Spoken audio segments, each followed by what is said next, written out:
మకర రాశి వారు ఈ వారంలో నూతనమైనటువంటి కార్యక్రమాలు ప్రారంభిస్తారు. మీకు కలిగేటటువంటి ఆలోచనలు మీ దగ్గర వ్యక్తులకు చెప్పి వారితో కలిసి కార్యక్రమాలను తిరిగి ప్రారంభించుకునే ప్రయత్నం చేస్తుంటారు. ఆర్థికపరమైనటువంటి ఒరవడికి శ్రీకారం చుట్టగలుగుతూ ఉంటారు. దీర్ఘకాలికమైనటువంటి రుణబాధలు ఒత్తిడికి గురి చేస్తూ ఉంటాయి.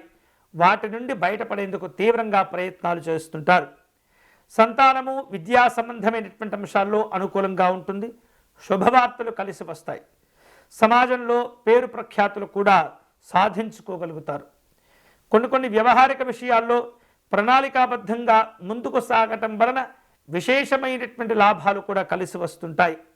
సమస్యల రూపంలో వృత్తి ధర్మాన్ని పాటిస్తూ ఉంటారు. ఈ సమస్యలు పెరగకుండా జాగ్రత్తలు తీసుకోవాలి. ఉద్యోగ కార్యక్రమాల్లో ఇతరులకు భిన్నంగా ఆలోచించి కొన్ని అవకాశాలను అందిపుచ్చుకోగలుగుతారు. వేరువేరు రూపాలలో ప్రయాణాలు ఉంటుంటాయి. అరుదైనటువంటి అవకాశాల కోసం ఎదురు చూస్తూ ఉంటారు. వారం మధ్యలో కొన్ని రకాల చికాకులు కనిపిస్తున్నాయి. కుటుంబ సభ్యులతో కలిసి సమాలోచనలు చేస్తుంటారు.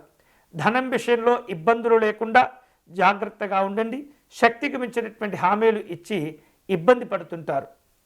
ఈ వారం మకర రాశి వారు శుభకరమైనటువంటి ఫలితాలు పొందేందుకై లక్ష్మీ నృసింహస్వామి వారిని పూజించటం, ఆరాధించటం మంచిది. వీలైతే ప్రతిరోజు కూడా లక్ష్మీ నృసింహస్వామి వారి హృదయ స్తోత్రమును పారాయణం చేయటం మంచిది. కరావలంబ స్తోత్రం కూడా మేలు చేస్తుంది.